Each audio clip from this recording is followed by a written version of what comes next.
ये चर्चा वैसे पिछली बार भी थी कि बुमराह को रेस्ट दिया जा सकता है। अब चर्चा इस बार भी है कि रेस्ट देंगे और यही चर्चा का विषय बनी हुई है क्योंकि बुमराह एक ऐसे प्लेयर हैं जब उनके राकेश जी बात आती है उनको रिप्लेस करने की, तो ये सवाल उठता है कि बुमराह की जगह कौन?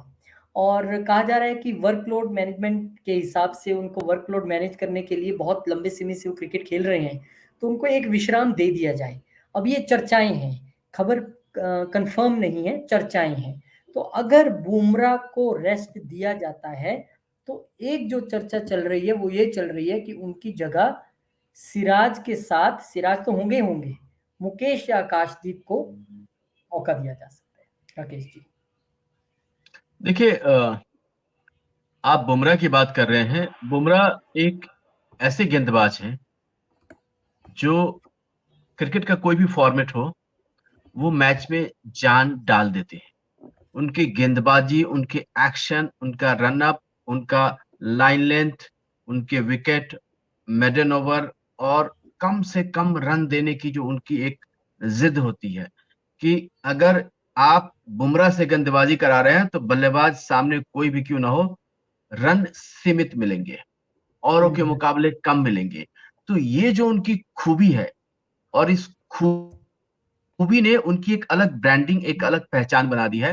तो बुमराह के नहीं होने पे जो सवाल या जो खालीपन पैदा होता है, उसको भर पाना बड़ा मुश्किल काम होता है। लेकिन चूँकि आपने बताया वर्कलोड पॉलिसी है या मैनेजमेंट का डिसीजन है, तो उस नज़रिए से अगर देखा जाए, तो हमारे सामने ये 2 विकल्प हैं, एक मुकेश कुमार और एक आकाशदीप। तो गेंदबाज और गेंदबाजी को लेकर के कोई सवाल नहीं है, लेकिन बुमराह के मैदान पर होने का जो एक साइकोलॉजिकल प्रेशर बल्लेबाजों के सामने होता है या बुमराह जब गेंदबाजी कर रहे होते हैं तो बल्लेबाज एक मनोवैज्ञानिक दबाव के तहत खेलता है।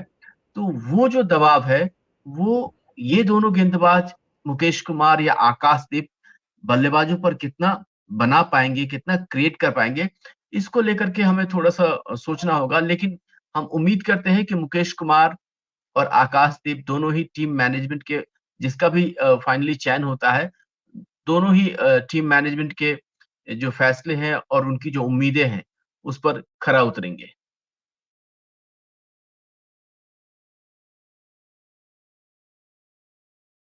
खन्ना साहब आपकी आवाज़ नहीं आ रही है। जी, अब आ रही है राकेश जी? यस, जी, यस। हाँ जी। बुमराह अगर नहीं खेलते हैं, मान लीजिए 1% के लिए कि ऐसा डिसीजन होता है, अभी तक तो कोई ऐसा डिसीजन नहीं है लेकिन चर्चाएँ हैं। तो सिराज लीड करेंगे इसमें तो कोई शक नहीं है। सिराज ने अपने आप को प्रूव किया है। पिछले मैच में भी जब अश्विन एकदम से चले गए थे तो लग रहा था कि क्या होगा, लेकिन सिराज ने मैच में वापसी कराई और वो जो विकेट चाहिए थे वो उन्होंने चटकाए हैं। कहीं न कहीं उनके पास वो अब लाइन और लेंथ भी है, वो स्पीड भी है और वो एक्सपीरियंस भी है। तो सिराज परफेक्ट सॉल्यूशन है, लेकिन सिराज के साथ कौन? उसका सवाल का जवाब ये है कि मुकेश और आकाशदीप दोनों को ही देखें तो मुकेश को तो एक मौका मिल चुका है। इसी सीरीज़ में कोई बहुत ज़्यादा कुछ अच्छा नहीं कर पाए थे। मुकेश को साउथ अफ्रीका में भी मौका मिला था। आकाशदीप अभी किसी भी फॉर्मेट में टीम के लिए डेब्यू नहीं कर पाए हैं। मुकेश कुमार की बात करें तो अभी हाल ही में उन्होंने डोमेस्टिक क्रिकेट में अच्छा किया है। 6 विकेट मेरे ख्याल उन्होंने लिए थे एक मैच में। आकाशदीप की बात करें तो आकाशदीप ने इंडिया ए की तरफ से अच्छा प्रदर्शन किया था और तब इनको तब भी साउथ अफ्रीका में मुझे याद है इनको लास्ट मोमेंट पे टीम में शामिल किया गया था आकाशदीप को, लेकिन प्लेइंग 11 में जगह नहीं मिल पाई थी। अब फिर से चर्चाएँ हैं। मुझे लगता है जो मेरा पर्सनल मानना है कि आप मुकेश कुमार को बहुत बार मौका दे चुके हैं। अगर आप ऐसे ही इंतज़ार करते रहे, एवरी मैच इज़ इम्पोर्टेंट। कोई भी मैच, कोई भी टीम ग्राउंड में हारने के लिए नहीं खेलती है कि कोई बात नहीं इस बार हार जाएँगे तो कोई दिक्कत नहीं है। तो हो सकता है तो आकाशदीप को मौका देना चाहिए। आपके एक ये आकाशदीप को अगर मौका देते हैं तो मुझे ऐसा लगता है कि इंग्लैंड के लिए भी एक ये नए गेंदबाज होंगे, उनकी गेंदों को इन्होंने जज नहीं किया है अब तक। हमारे लिए ये भी एक एडवांटेज रहेगा, मुकेश कुमार को इंग्लैंड की टीम खेल चुकी है, जज कर चुकी है, इसीलिए आकाशदीप को मौका दे देना चाहिए इस बार। और अगर हो सके, अगर ऐसी कोई पॉलिसी हो जाए कि चलिए ठीक है अभी 4th मैच बहुत इम्पोर्टेंट है, बुमराह को ही खिला लिया जाए और इनको रेस्ट देना ही है, तो चौथा जीतने के बाद आप 5th मैच में रेस्ट दे दो जहाँ हमारे लिए रिस्क फैक्टर भी 0 हो जाएगा। वहाँ पे फिर आप जो है आंखें बंद करके किसी को भी मौका दे सकते हैं। तो इस तरीके से मुझे लगता है मैनेजमेंट सोचने की कोशिश करेगी, क्योंकि थर्ड और फोर्थ टेस्ट मैच में कोई बहुत ज्यादा दिनों का अंतर नहीं है। 23 तारीख को शुरू हो जाएगा। और इस बीच बुमराह पे प्रेशर तो है डेफिनेटली, क्योंकि जब कोई भी अपने कैलिबर पे अकेला पूरी टीम को जिताने के लिए खेलता है, वो लीड बॉलर के तौर पे खेलते हैं, तो मानसिक तौर पे और शारीरिक तौर पे प्रेशर तो रहता है, ये तो सच बात है। लेकिन अगर हो सकता है कि वेट एंड वॉच की स्थिति में सिलेक्शन कमेटी और देखे कि अच्छा, अगर ये 2-3 दिन में अपने आप को ठीक पाते हैं, फिट पाते हैं, बाकी जब टीम ट्रेनिंग के लिए उतरेगी तो ज्यादा समझ आएगा कि नेट्स पे कौन है। अगर ऐसा होता है तो मुझे लगता है बुमराह को फोर्थ टेस्ट के लिए रिटेन करके फिफ्थ में आप चौथा जीत लीजिए और फिर फिफ्थ में वापस लाइए। इसमें एक रिस्क फैक्टर ये है कि खुदा ना खास्ता, क्रिकेट है, कुछ भी हो सकता है, आप फोर्थ टेस्ट में अच्छा नहीं कर पाए, बुमराह को आप खिला रहे हैं लेकिन आप जीत नहीं पाए, फिर आपके लिए फिफ्थ टेस्ट इंपॉर्टेंट हो जाएगा, फिर आप उन्हें रेस्ट नहीं दे पाएंगे, ये फिर हो जाएगा। इसीलिए हो सकता है कि इस टेस्ट को ज्यादा इंपॉर्टेंट समझा जा रहा है कि यार रेस्ट दे दो, नहीं तो फिर पांचवें की कहानी पता ना क्या हो। यू नेवर नो, ये क्रिकेट है, हर टीम ये जीतने के लिए उतरती है और इंग्लैंड भी चाहेगी वो बाउंस बैक करे, और उसे भी पता है डू और डाई की इस सिचुएशन में उसके लिए चौथा टेस्ट बहुत ज्यादा इंपॉर्टेंट है, यहाँ हारे तो सीरीज हारे। तो यहाँ पे हो सकता है कि बुमराह को रेस्ट दे दिया जाए, और रेस्ट देंगे तो मुझे लगता है मुकेश या आकाशदीप में से एक आएंगे। अगला सवाल ये है कि केएल आए तो, यानी केएल राहुल टीम में वापस आ गए, फिट हो गए, पिछली बार भी उनका नाम था, तो कौन? तो इसमें सीधी सी बात है कि शुभमन ने अच्छा परफॉर्मेंस करके अपनी जगह बचा ली है, रोहित इज ए कैप्टन। आगे आ जाइए आप, आगे यशस्वी, और अगर आप सरफराज की बात करें, सब इस वक्त चल रहे हैं, रविंद्र जडेजा की सब चल रहे हैं, सबका बल्ला चल रहा है, इवन ध्रुव जुरेल भी चले हैं, तो वहां तो कोई डाउट ही नहीं है।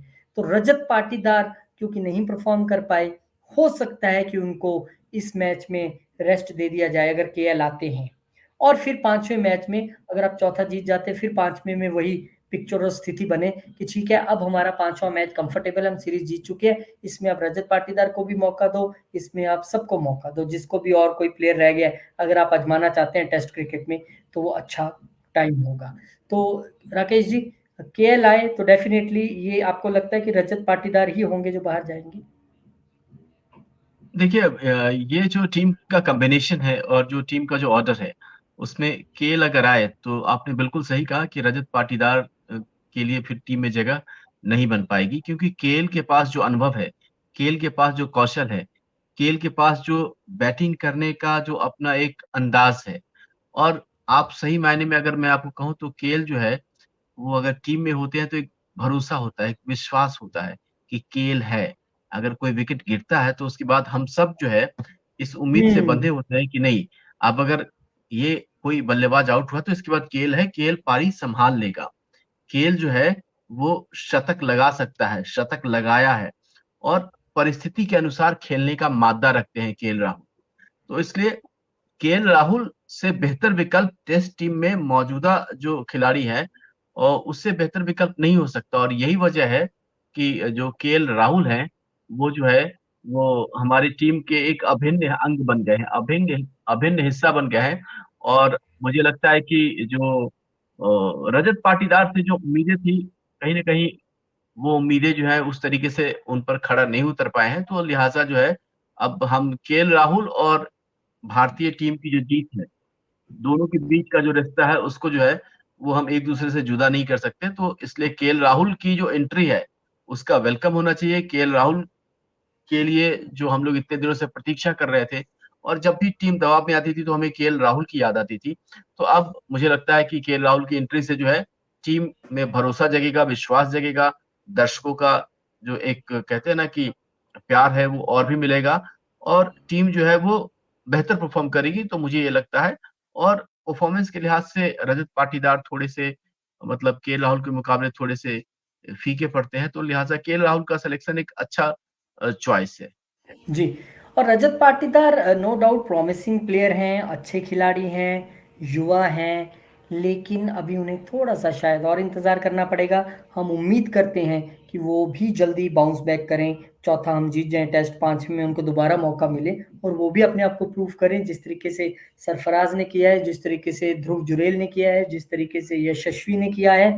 वो भी अपने आप को परफॉर्म करेंगे और मौका देंगे डेफिनेटली। कल नहीं, आज नहीं, कभी तो आपको टीम में आना ही है अगले 1 साल के अंदर। बहुत सारे लोग जो हो सकते हैं इधर-उधर हो सकते हैं क्योंकि एज की वजह से, इंजरी की वजह से आपकी टीम में हमेशा ज़रूरत बनी रहती है। तो उम्मीद करते हैं रजत पाटीदार भी जल्दी आएँगे। बहुत-बहुत शुक्रिया राकेश जी, धन्यवाद। ये वो चेंजेज़ हैं जो टीम इंडिया में हम एक्सपेक्ट कर रहे हैं। अभी पता नहीं है, सारी चर्चाएँ हैं, ये चर्चाएँ चलती रहेंगी जब तक प्लेइंग 11s नहीं अनाउंस हो जाती हैं। और आप लोग भी कमेंट करके ज़रूर बताइए कि आप लोग क्या सोचते हैं। चैनल को सब्सक्राइब भी करें, वीडियो को लाइक भी करें। बहुत-बहुत शुक्रिया, नमस्कार, धन्यवाद।